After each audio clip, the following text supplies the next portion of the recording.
the game leading up to it, we parked in the waterfront and took a walk across.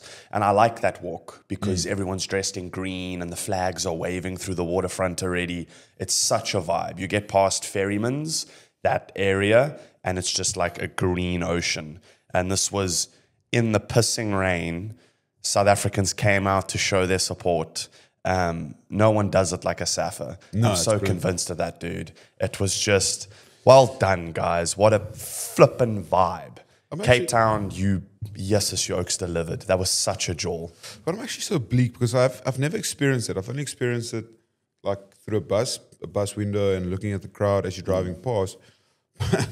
I've never physically experienced a fan walk or like where the people... Never. Like, I mean, I've always been playing, or if I'm not playing, I'll be somehow involved with doing work at the stadium or either Supersport or like Qatar this weekend, which was absolutely amazing. But it must be so much fun just to be like in that gees and like almost get caught up in that moment. Yeah, flip it. Like I'm actually a bit jealous. Like thinking, I'll also be walking there with my South African flag.